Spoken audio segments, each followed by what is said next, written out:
Mommy, look. It's a pig.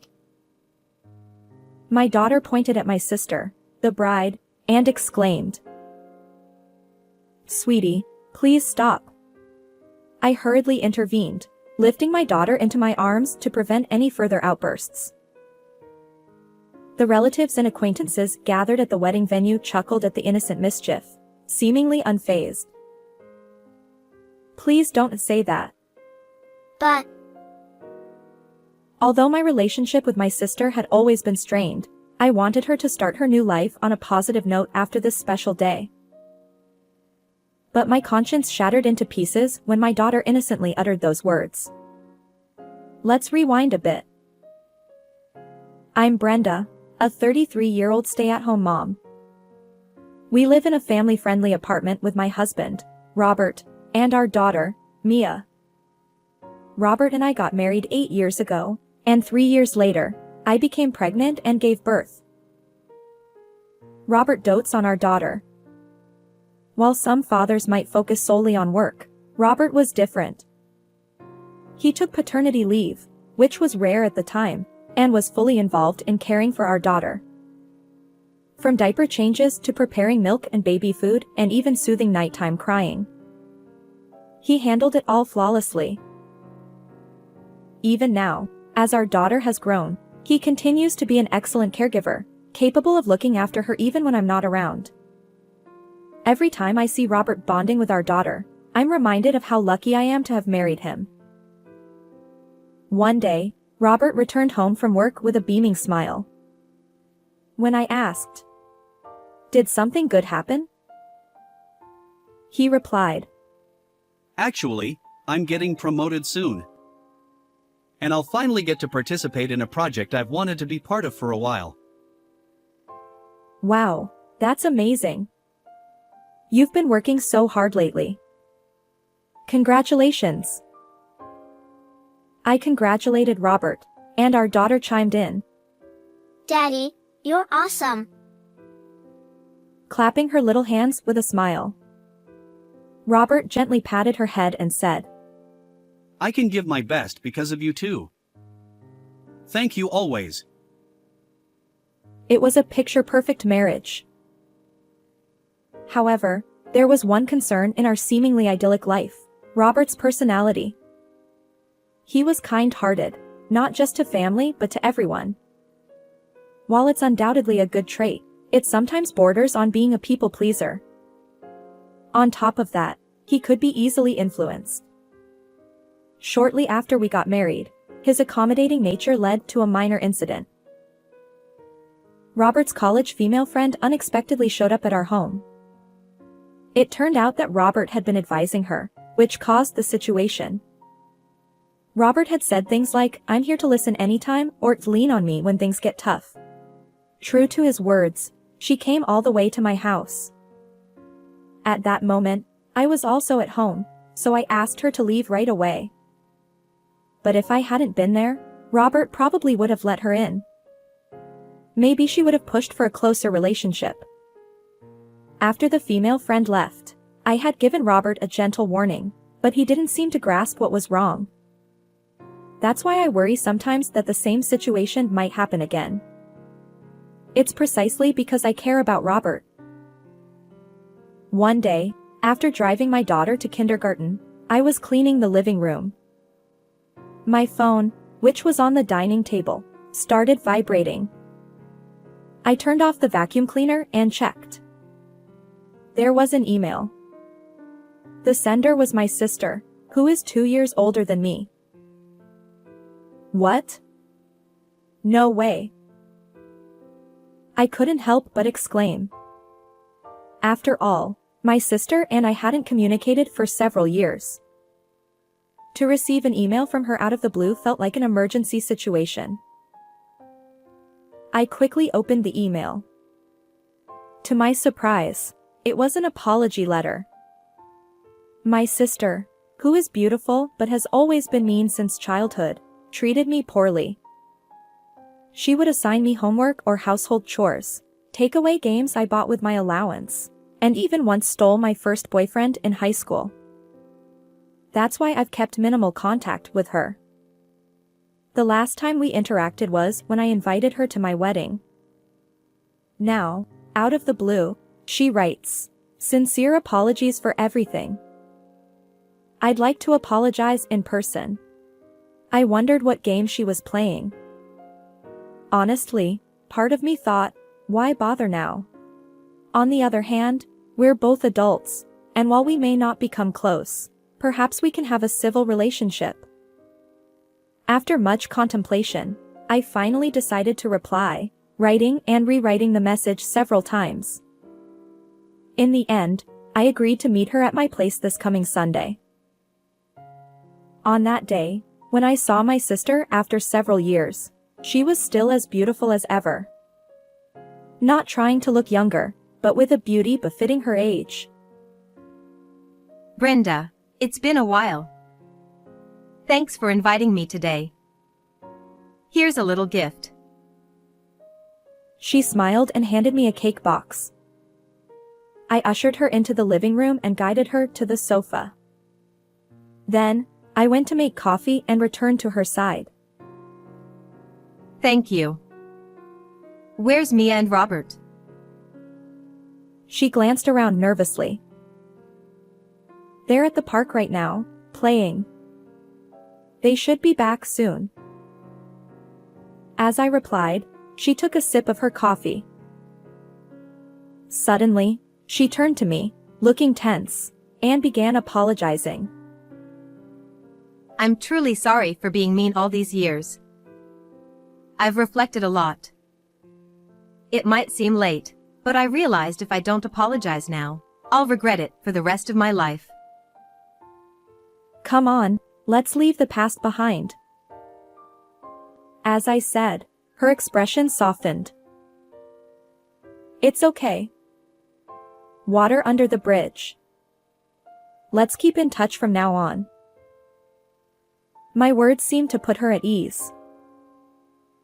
And there, my daughter and Robert returned from the park. I'm back. Oh, it's been a while since the wedding, hasn't it? Please make yourself at home. I had explained the situation to Robert on the day my sister contacted me. As for my daughter, I had simply told her that her aunt was coming over to play. Hello. Hey, let's play house together. I'll be a mom. Despite meeting for the first time, my daughter seemed to take a liking to my sister and invited her to play. My sister readily agreed. Sure, let's play. I had worried about shyness, but it turned out there was no issue at all. Later, the four of us enjoyed a pleasant time while eating the cake my sister had brought. I couldn't help but think that we should have reconciled sooner. Time had somehow slipped past, and it was already past 3 p.m. I'm getting sleepy. She had been playing energetically until just now, so it was only natural. Let's take a nap then. Brenda, I'll put her to sleep. Robert said this, but our daughter shook her head. Today, I want mommy to pat my head, not daddy. It's unusual, but sure. Mommy will give you some head pats. Usually, Robert handled bedtime, but occasionally, she sought comfort from me like this. Perhaps she was in that mood today. Leaving Robert and my sister in the living room, I led my daughter to the bedroom. Within minutes, she was already peacefully asleep, her breathing steady. I watched her sleeping face for a few more minutes. After making sure not to wake my daughter, I quietly left the bedroom and returned to the living room. Robert and my sister were chatting while watching a rerun of a variety show. Oh, you're back. Well, Mia seems to be asleep, so I'll head home. Really? Since you're here, why not stay for dinner? Actually, I have something to do later.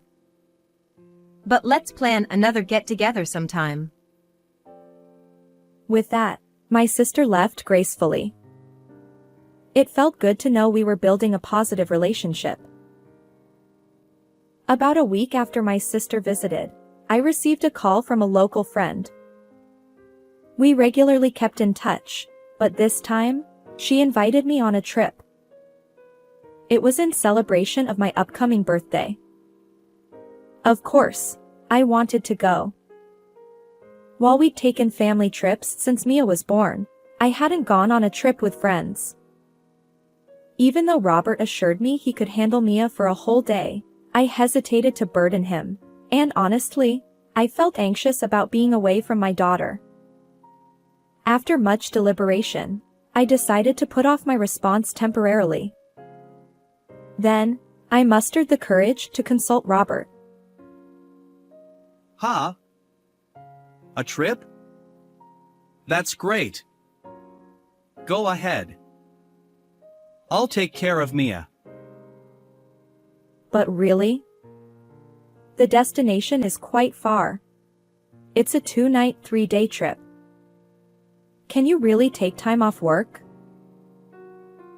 I expressed my concern, and Robert shook his head. No worries. I can take time off. Besides, I've been pestered by my boss to use my paid leave. So go ahead. Relieved by his words, I embarked on a 2-night, 3-day trip with my friends a month later. The trip was delightful. It felt like I was reliving my single days, enjoying food, sightseeing, and everything. When I returned, Robert and Mia warmly welcomed me. While I was away, they dined out and explored shopping malls, seemingly having a great time. I was relieved that everything went smoothly. As I organized my suitcase from the trip, my sister called. Although we hadn't met in person since her visit to my home, we occasionally exchanged emails. Hello, what's up? Sorry to call at this hour. I have something exciting to share. Her voice sounded jubilant. It seemed like good news. Actually, I'm getting married to the person I've been dating. We're having the wedding in 3 months, and I'd love for Brenda, Robert, and Mia to be there. Wow. Congratulations. We'll definitely be there. I remember her mentioning a serious relationship during our last meeting. Thank you. I'll let you know the exact dates later. Bye. With that, she hung up. Clearly, she was overjoyed about the proposal. I immediately told Robert and Mia about my sister's upcoming wedding. Both of them were genuinely thrilled, treating it as their own celebration. While I didn't think my young daughter fully understood, her happy expression said it all. Over the next few weeks, Robert's work suddenly became hectic. He had rarely worked overtime before, but now he was doing extra hours and even working on weekends. He explained that he'd been promoted and was joining a new project, so it was unavoidable. Despite this, Robert still made sure I had time to myself. It was a kind gesture, but I worried about the burden on him, juggling work and taking care of Mia. When I expressed my concerns, Robert smiled gently and said, Being with Mia rejuvenates me. Plus, I can focus on work because you're holding down the fort. Sometimes, I want you to take a break. Was there a better husband and father out there? I truly felt fortunate to have Robert by my side. At that moment, I believed it wholeheartedly. One day, my daughter wore an unusual frown. Concerned, I asked her what was wrong, and she said, I want to play with Daddy. He never plays with me. It's true that the frequency of their playtime had decreased, but even when I was away, they should have spent time together. understanding the situation might be challenging for my 5-year-old daughter. Well, you see, Daddy works hard for Mommy and Mia. So even if he can't play a lot, you shouldn't be selfish. Remember how you both play pretend together when I'm not around? As I explained this, my daughter made a strange face. Then, as if wanting to say something, she mumbled, ultimately saying, It's nothing. She pulled a nearby towel over her head and fell asleep. I thought the terrible twos were over, but maybe not. Since that day, neither my daughter nor I mentioned the issue of Daddy not playing with her. And then, after some time, it was finally my sister's wedding day. Our whole family attended.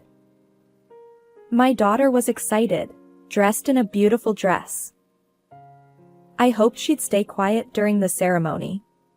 The venue was filled with our relatives, the groom's relatives, and friends and colleagues from both sides. Everyone sat expectantly on the long chairs next to the chapel, waiting for the main event.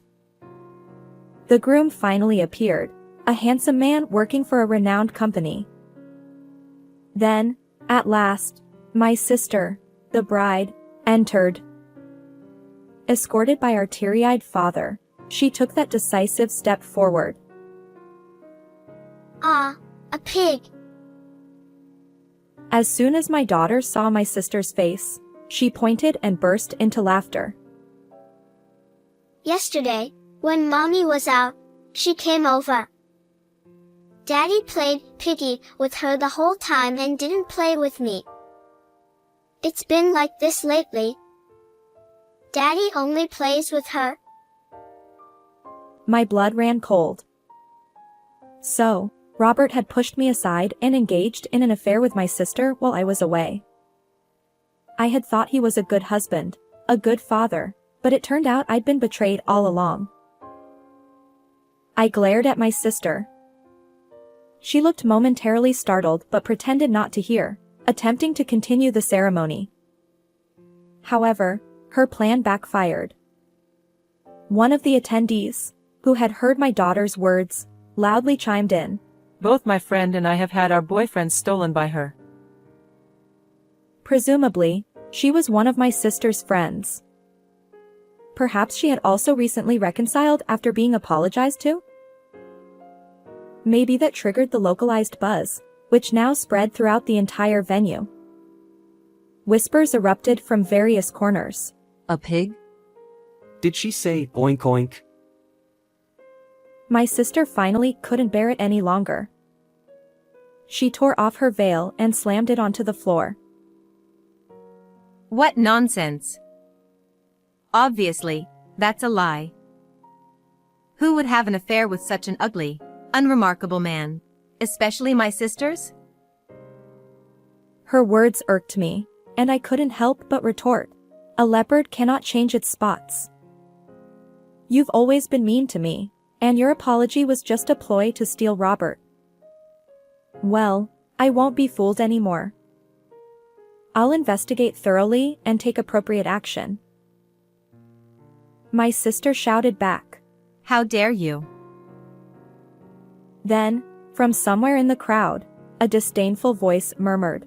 A pig shouldn't have a wedding. Everyone except the bride and groom's relatives burst into laughter. The venue staff tried to regain control, but it was too late. My sister finally lost it. She tossed her disheveled hair, lifted the hem of her long wedding dress, and ran away, shouting, Remember this. And just like that, she fled. A few days later, as promised, I gathered evidence of the affair and successfully divorced Robert. Naturally, I demanded compensation from both Robert and my sister. Robert paid a lump sum for child support as well. My sister, due to the cancelled wedding, faced additional compensation claims. Despite having a decent career, she lost her job due to the scandal. Now, she barely scrapes by with temporary work, her once prized beauty fading. I can't find any sympathy for her. Meanwhile, news of Robert's affair leaked somehow, becoming a topic at his workplace. Whispers and direct comments like, "Aren't you with the pig today?" followed him. His expected promotion was revoked, and he was removed from the project he'd been involved in. Reduced to menial tasks, he's now being encouraged to resign voluntarily. Afterward, my daughter and I returned to my family home. My parents were furious with my sister, and on the day the wedding was cancelled, they officially cut ties with her. In a way, our family home became the safest place for us. I regret that my daughter lost her father due to my sister's actions, but being raised by such a betrayer would likely have negative consequences in the long run. Now that my daughter doesn't have her father around, I need to step up and do my best. I'm determined not to inconvenience my daughter. With the unwavering support of my parents, I found a new job and started over in a new environment. How did you find this story? If you enjoyed it, consider subscribing to our channel. Until next time.